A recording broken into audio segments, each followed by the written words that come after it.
Instant Pot Swedish Meatballs. This is what you'll need to make them, and I have a link to a printable recipe in the video description. We're going to start with our meat. It's pork and beef, and there's our seasonings.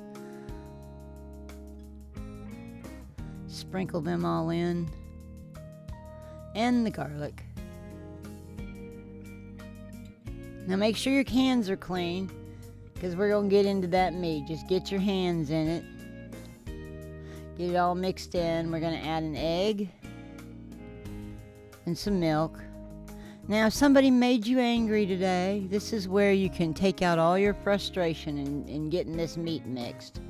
I'm going to get it all mixed in there. I do this in steps, just to keep it easy to get everything mixed. Now, that's the panko breadcrumbs. And again, just get it all mixed in there. Get your hands in it. Then we're going to make the meatballs about the size of a ping pong ball.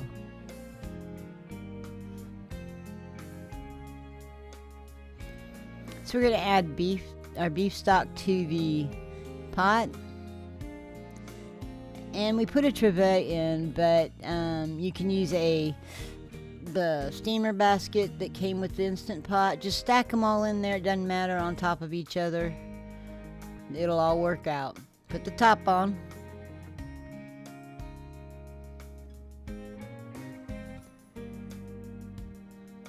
Then we're going to hit pressure cook for 10 minutes, and then hit start. Now it's just going to say on and high, and when it gets to pressure, it's going to start counting down.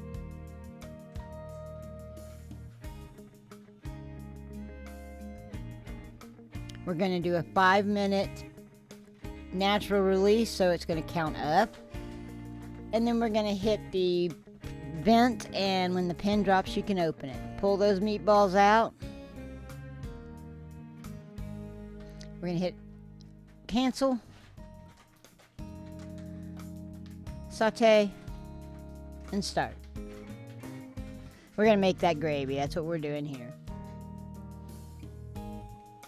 It'll say high. Eventually it'll get to where it says hot. But you don't have to wait, because it's pretty hot already. So throw the butter in, the mustard, the Dijon mustard. A packet of gravy mix, beef gravy mix.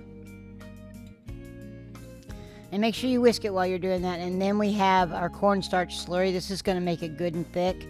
And whisk it the entire time you put it in there. If it coats the back of a spoon, makes a trail, and doesn't close up, then it's ready.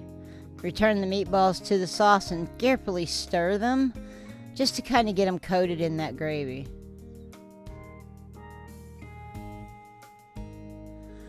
Start out in your bowl with some pasta. I used egg noodles here. Put the meatballs on top and then spoon that gravy right over the top of it. And then we're going to make it pretty by adding some minced parsley. And there it is. I'd like to thank you for joining me in my kitchen today for this wonderful Swedish meatball recipe in your Instant Pot. Please like and subscribe so I can get my recipes out there in the world. And as always, y'all have a blessed day.